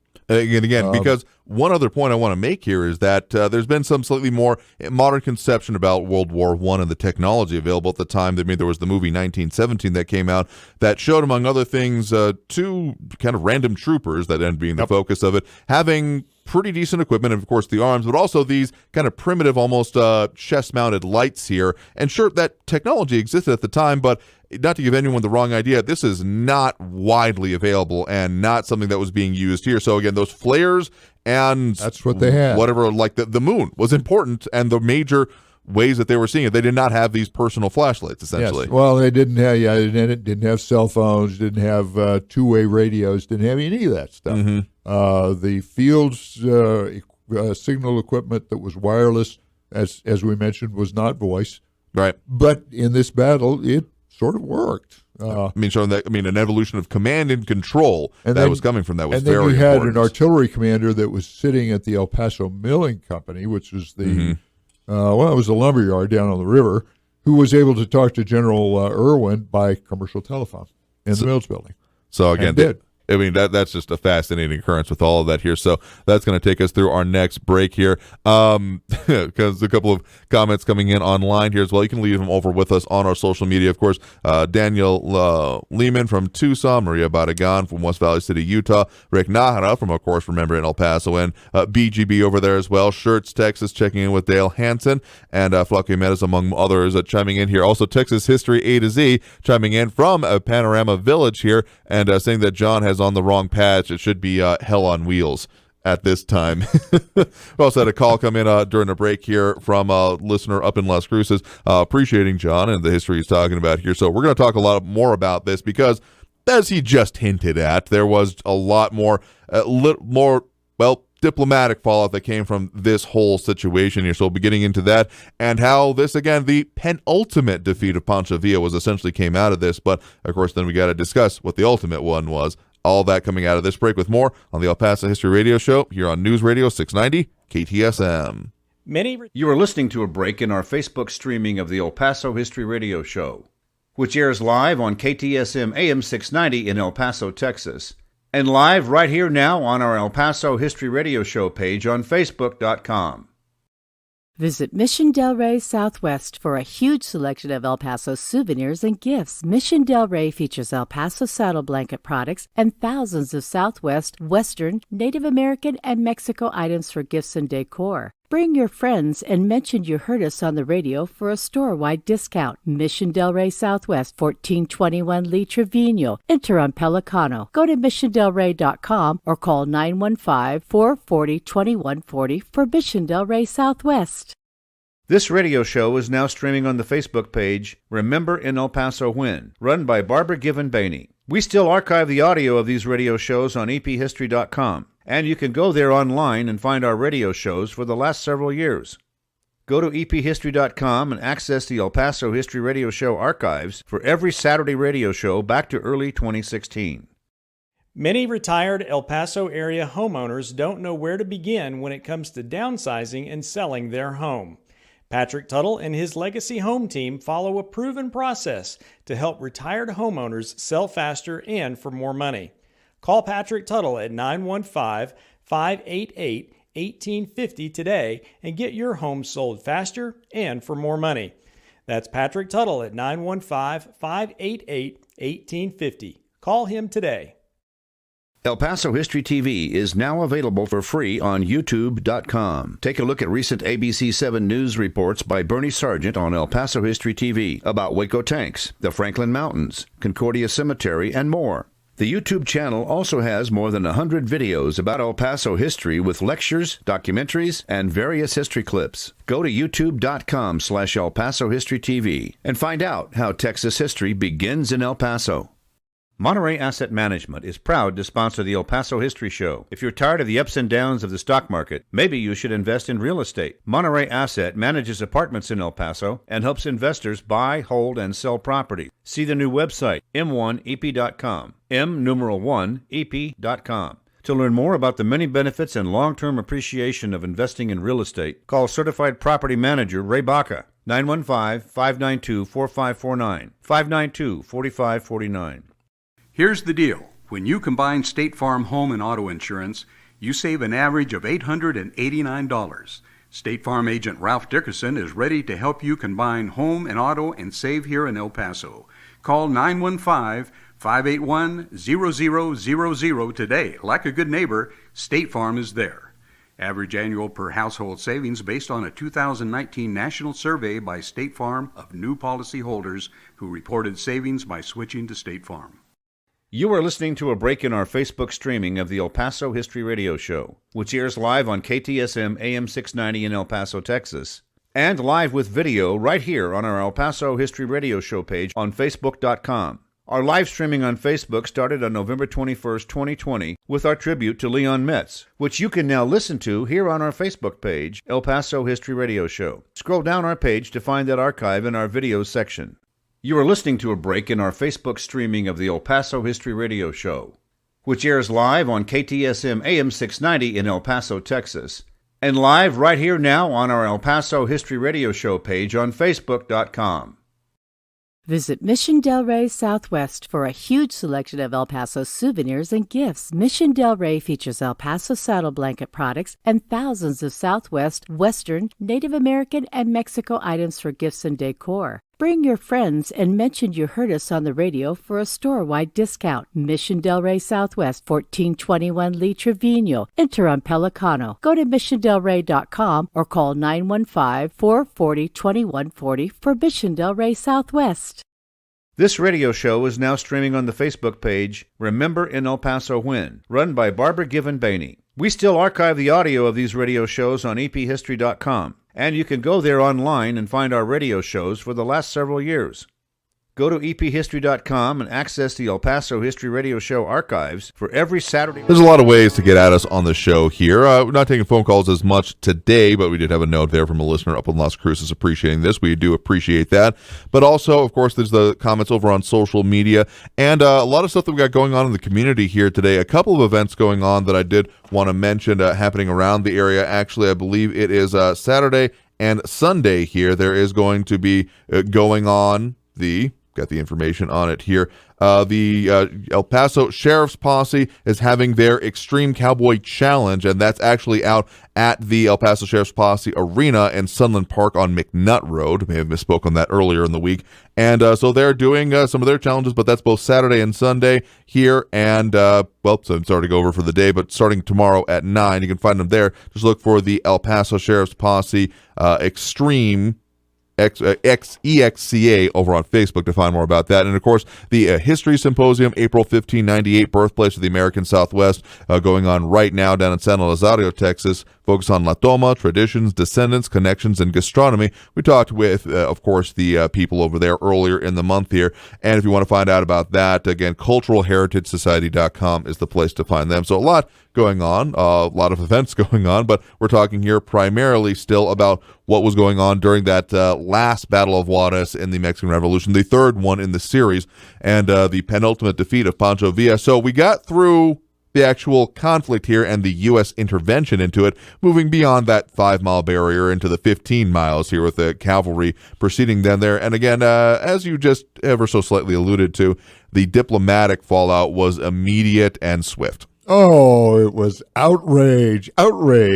Among other things, troopers brought back some 50 saddled horses, much field equipment, some weapons and firearms. One of the troopers even had a dorado sombrero, from that he had confiscated. So they had Mexican property too that they brought back to Fort Bliss. Okay. So, do you think that the Mexican diplomats were quick to respond, to do something? Oh my, yes. In Washington that day, the Mexican diplomats went to the State Department and registered their protests. One of the diplomats was Carranza's son-in-law, as I recall. But they really, really were just absolutely outraged. This made it into the Mexican newspapers. Here were these Americans again. Mm-hmm. We managed to get them to leave after the punitive expedition, and now they came back. Mm-hmm. General Gonzalez in the newspapers and in his own writing said, "Well, I just don't think that the Americans had any reason to really come in here and do anything." Although you have to think, if Gonzalez had been captured by Villa, what would Villa have done to General Gonzalez?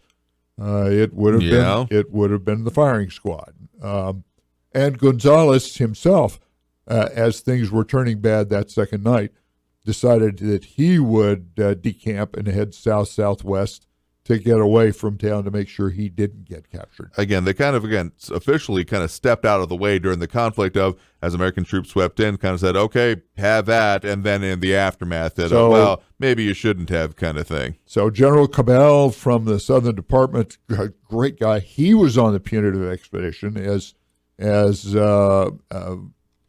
Pershing's chief of staff. Mm-hmm. General Cabell responded and said, no, we were only there. We were following our own operational plan. We were in and we were out. There was no looting. If we have any Mexican property, it will be returned and in good order.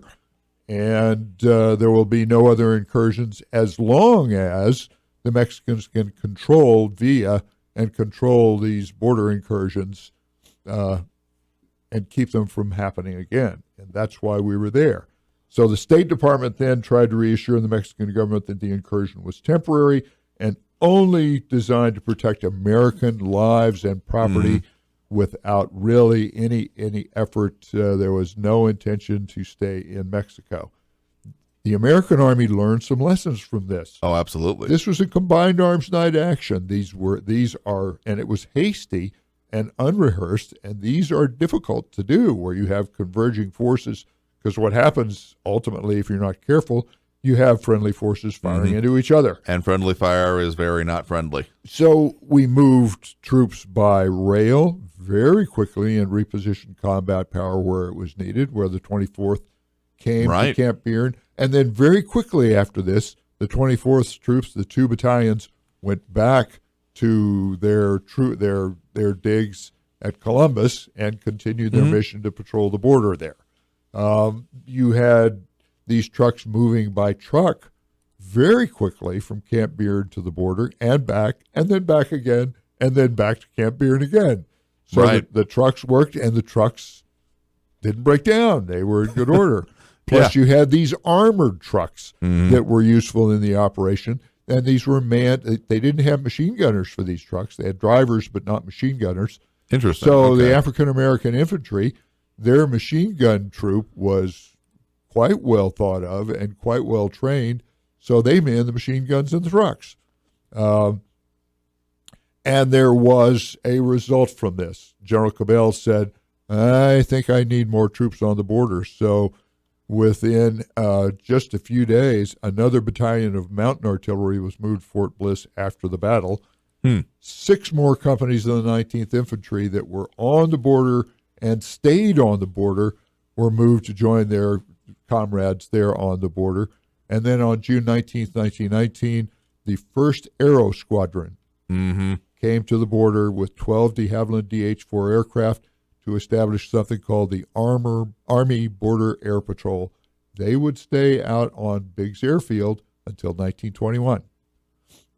And then ultimately, you have in 1921, this is 2 years after the battle, 1st Cavalry Division is organized on Fort Bliss, where it stays until 1943. And yeah, so that's and those currents of history can be pretty easily seen. So those were some of the diplomatic and even just technological / tactical developments that came out of this. Because again, the way you just suggest that, yeah, combined arms was a difficult operation in the best of planned circumstances. Because I mean, combined arms was a pretty newish concept at the time. The idea of using both artillery and infantry and armored and cavalry and all these in conjunction. It was usually one or the other. Okay, have them pull back, send the next in, kind of thing with it. But doing it at night with all this new tech. I mean, there's a lot of moving parts here, but one thing I don't want to get lost in here was actually the impact on the Villista forces, because we talked a little bit about the losses coming out of the battle directly is on the order of hundreds, but of course we were talking about there being, of the Villista forces themselves, that they were the size in the thousands, about 4,000 here, Right. but I think a very important point to make is that of the forces we are talking about here, I think it's no great stretch of the imagination that at this point the Americans were, I mean, of course, the largest and most organized area. The Carrancista forces weren't necessarily disorganized, but smaller and more kind of, entrenched way maneuvering. But then the Villista forces were the most disorganized would be the nice way to put it, I guess. Right. The Villa himself, the newspaper here said that Villa left moving south on a small railroad train. Mm-hmm. That's where he went. And he sort of disappears here, and his troops then are leaderless for a while. General Felipe Angeles, the artilleryman, the person who had been with Villa from almost the beginning, who was the trained soldier, he wanders around in northern Mexico for a while with a small coterie, finally surrenders to the Carrancistas, hoping for some clemency. They don't give it to him. He gets a very quick court-martial, and he is shot. Wow. So Villa then tries with a very small force to seize Durango. Doesn't work.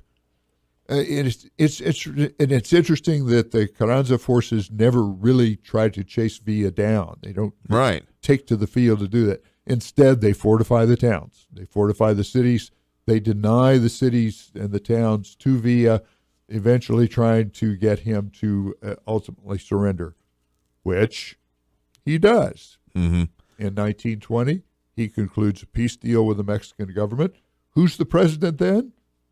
Obregón. Of course. Yep. Villa's arch enemy is the president, because by 1920, Carranza is pretty much run out of office. He can't stand for president again, so he tries to stand a proxy for him who is unknown, but Obregón wins the election. Mm-hmm. Carranza takes his group of adherents. They try to move to Veracruz to establish a counter-government there, but they're boxed in and captured, and ultimately, we don't know. Either Carranza commits suicide or he is killed by those who were trying to get to him. And it's important that this happened because Carranza also had a sizable chunk of the Mexican national treasury. Oh, yeah, that's just a little slightly important. Gold and silver. So he's out of the picture. He's gone. Obregón then is the president. Villa realizes that things are pretty much at an end. So in 1920, he manages to conclude a peace agreement with the Mexican government.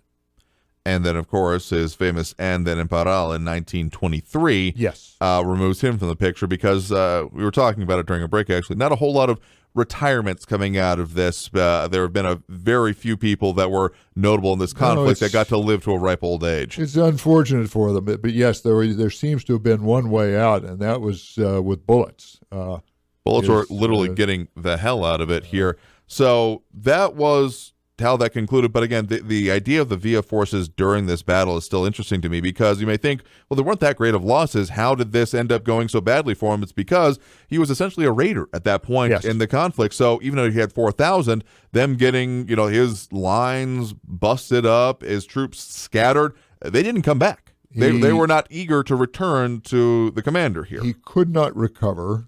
A lot, as we said earlier on, some of his soldiers were coerced into fighting with him on threat of death or threat of against their families. So they weren't particularly well trained. He did have his dorados. A few of them were left. Right. They were with him from the beginning. The golden ones. They were completely... they were loyal to him. They were completely dependent on him. They stayed with him until almost the bitter end. And in fact, some of them, when he retired in 1920 and moved on to the ranch at Canutillo, a lot of them went with him onto the ranch. So that is, again, why this led to the penultimate defeat, then again finding his ultimate loss of forces and such within Durango here. But we got to take that last break right now. Coming out of this break, I think we got a couple of questions we might dip into here and otherwise close it out. So again, we'll be back right after this break with more on the El Paso History Radio Show here with News Radio 690 KTSM. You are listening to a break in our Facebook streaming of the El Paso History Radio Show, which airs live on KTSM AM 690 in El Paso, Texas, and live right here now on our El Paso History Radio Show page on Facebook.com. Visit Mission Del Rey Southwest for a huge selection of El Paso souvenirs and gifts. Mission Del Rey features El Paso saddle blanket products and thousands of Southwest, Western, Native American, and Mexico items for gifts and decor. Bring your friends and mention you heard us on the radio for a store-wide discount. Mission Del Rey Southwest, 1421 Lee Trevino. Enter on Pelicano. Go to missiondelrey.com or call 915-440-2140 for Mission Del Rey Southwest. This radio show is now streaming on the Facebook page Remember in El Paso When, run by Barbara Given Bainey. We still archive the audio of these radio shows on ephistory.com, and you can go there online and find our radio shows for the last several years. Go to ephistory.com and access the El Paso History Radio Show archives for every Saturday radio show back to early 2016.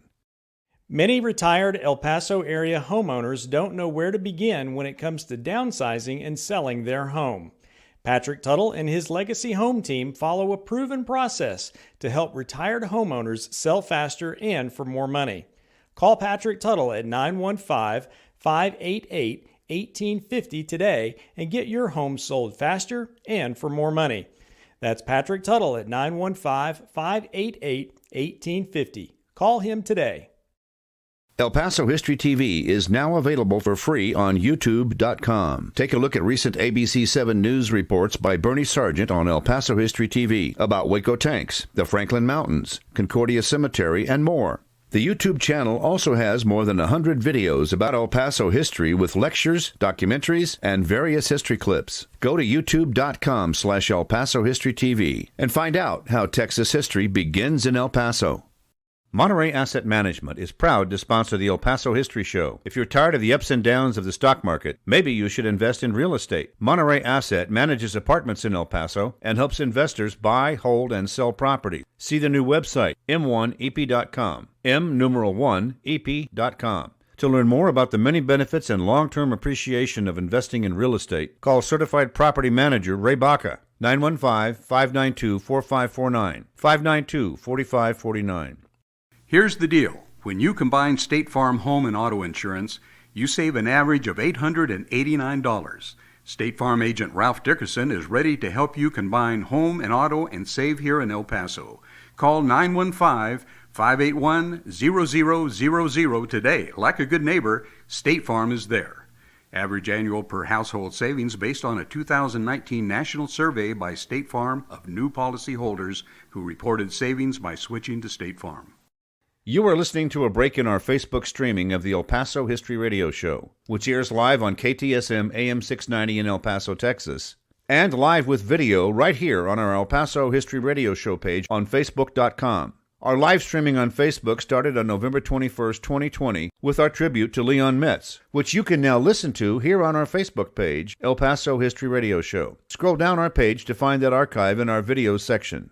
You are listening to a break in our Facebook streaming of the El Paso History. We've been talking this past couple of hours with John Hamilton, a local military historian and scholar in these issues, about the last Battle of Juarez and the penultimate defeat of Pancho Villa. And we kind of wrapped it up well here, but we got a couple of questions that have come in. One, Bruce Berman over on the Facebook page asking, why doesn't the El Paso History Museum have much more of this history? I mean, there's some of it reflected on the digital wall, but that's a little bit out of our scope to fully answer here. But some other questions that actually did come in here, along with Robert Bach saying a great show today. We do appreciate that. But Flaco Jimenez asked, when was the U.S. Border Patrol established, and did they have anything to do with what we've been talking about here today? Short answer is no.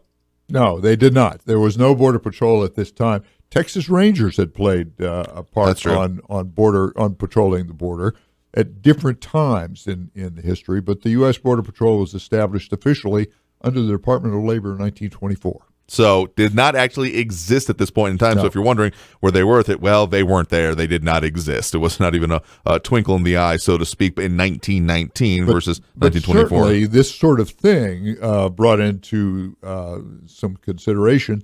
Do you want the U.S. Army to patrol the border? And that's difficult to do, and it's really not a mission that the U.S. Army can do or do effectively, and of course we can't do it. They can't do it today. Of course, yeah, with the things like Posse Comitatus and all that stuff. What they have to deal with. Because, of course, this was, I mean, you could put this as kind of the tail end of, well, the consideration of how the U.S. Army used to be in this region of the country of a enforcement force. I mean, we had, the conflicts in this region, with the Apaches and all the, frontier forts, so to speak. So we're still kind of, I guess, on the tail end of that era. You could consider how the Army was even considered at that point. Yes, the border was becoming more and more important as an official boundary. I mean, the borders had been pretty much open before then. It's to our detriment sometimes. And now things were starting to get. You had the Border Air Patrol that was established, as we mentioned, and eventually the U.S. Border Patrol was established. Absolutely here. So I think we've got one final question that we'll have a mention of here being asked about. Specifically about the aftermath of this. The question here is if Pancho Villa's revolution led to any enduring positive political, social, or economic improvements for the Mexican people, but that one's a little bit more political than we get into here. But what can be said is that in the immediate aftermath, a whole lot of instability that continued after this conflict. Yes, the Mexican Revolution is considered historically to have ended in 1920, but there were still problems that endured after that. There was the Escobar Rebellion up in 1929, which also, that's a different story. It also included some intervention, if you will, by the United States Army, but in a very different way. We did not cross over with troops in an armed intervention. That was more a diplomatic effort to try to extract people from Mexico, and we may want to explore that in a future show, and we might write about that. That would be interesting to do. But yes, there was still a lot of instability for quite a long time. Obregon was president in 1920. For a while. Obregon was assassinated in 1928. And for a long period of time, we had one political party in Mexico that was pretty much in charge. That has changed. And as we know, and things went back to before the Revolution. You had the very rich hacendados that owned a lot of the land. Arguably at the end of the Mexican Revolution at Canutillo Ranch, you had Pancho Villa, who was a hacendado, who had taken over a big ranch with his own armed retinue and all of his wives and all of his kids.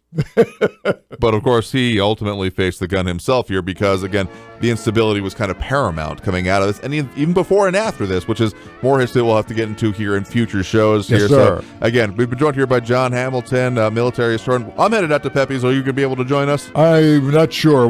I've got to connect up with my wife. But, Fair enough. But We'll it see. has been a distinct pleasure to be with you. Oh, I appreciate you coming on here. I'm headed out to Pepe's, so we'll see you all out there if you want to come and talk with us. Otherwise, thank you very much for joining us here for the El Paso History Radio Show. I've been your host, Andrew J. Polk. Have a great weekend, y'all.